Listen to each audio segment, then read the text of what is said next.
আসসালামু আলাইকুম। সবাইকে স্বাগত জানাচ্ছি আমার দেশ টপ নিউজে। সঙ্গে আছি আমি মাহবুবুর রহমান ইমন।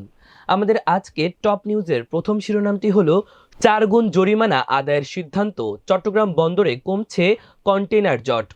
চলুন দর্শক জেনে নেওয়া যাক বিস্তারিত।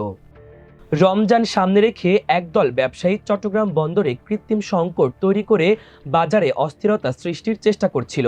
আমদানি করা পণ্য মাদার ভেলেসে ও লাইটার জাহাজে রেখে বাজার কারসাজির অপচেষ্টা করে তারা। তবে বন্দর কর্তৃপক্ষের ৪ গুণ জরিমানা আরোপের সিদ্ধান্তে দ্রুত খালাস বাড়ছে।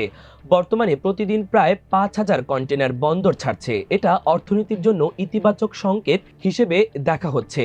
চট্টগ্রাম বন্দরে বিভিন্ন ইয়ার্ডে স্বাভাবিক সময়ে দৈনিক গড়ে ৫,৫০০ থেকে ৭,০০০ কন্টেনার ডেলিভারি হয়। এর থেকে কম বা বেশি হলে বাজারের কারসাজি সংখ্যা তৈরি হয়। কখনো বেশি পণ্য এনে ছোট ব্যবসায়ীদের লোকসানে ফেলে বাজার ছাড়তে বাধ্য করে কর্পোরেট গ্রুপ। পায়রা বন্দর বাংলাদেশের অর্থনীতির বিস্ফোরা। পায়রা বন্দর বাংলাদেশের অর্থনীতির জন্য বিস্ফোরা। এখানে সমুদ্র বন্দর দূরের কথা, নদী বন্দরও করা সম্ভব না।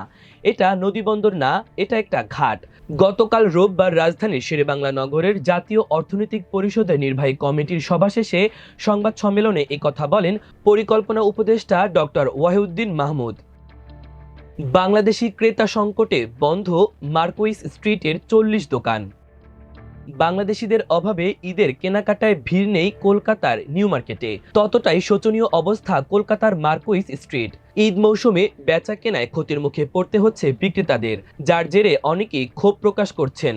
অনেক ব্যবসায়ী ক্ষোভ জানাচ্ছেন মোদি হাসিনার ওপর।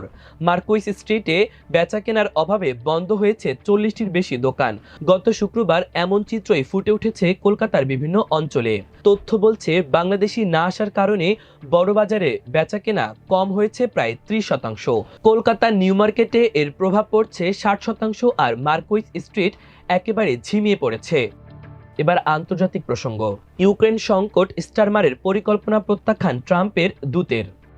ইউক্রেনে রাশিয়ার আগ্রাসন বন্ধ করে শান্তি প্রতিষ্ঠায় যুদ্ধবিরতির জন্য আন্তর্জাতিক বাহিনী গঠনের প্রস্তাব দিয়েছিল ব্রিটেনের প্রধানমন্ত্রী স্যার কিয়ার স্টারমার। কিন্তু তার এই প্রস্তাবকে অবাস্তব এবং লোক দেখানো বলে মন্তব্য করেছেন ট্রাম্পের বিশেষ দূত স্টিভ উইটকফ। এবার খেলার খবর। নেইমারকে নিজেকে উৎসর্গ করতে হবে রোনালদো। এমনিতেই চোটপ্রবণ নেইমার জুনিয়র, তার উপর ইনজুরি এখন যেন পেয়ে বসেছে ব্রাজিলিয়ান এই সুপারস্টারকে। ২০২২ কাতার বিশ্বকাপ থেকে চলছে এমনটা, কিন্তু চোট নেইমারের পিছু ছাড়ছে না যেন কিছুতেই। মাঝে বিরতি দিয়ে চোটের কাছে পরাস্ত হয়েছেন বারবার। দীর্ঘ ১৬ মাস পর জাতীয় দলে ডাক পেয়েছিলেন, কিন্তু প্রিয় জন্মভূমির হয়ে মাঠে নামা হয়নি তারকা এ ফরোয়ার্ডের। ব্রাজিলের বিশ্বকাপ বাছাইয়ের দলে ডাক পেলেও শেষ পর্যন্ত ইনজুরির কাছে আত্মসমর্পণ করে ছিটকে গেছেন নেইমার। এখন আগামী বিশ্বকাপে তার খেলার সম্ভাবনা পড়ে গেছে শঙ্কার মুখে। দর্শক, আজ আমাদের টপ নিউজের আয়োজন এ পর্যন্ত। এতক্ষণ সঙ্গে থাকার জন্য অশেষ কৃতজ্ঞতা। আল্লাহ হাফেজ।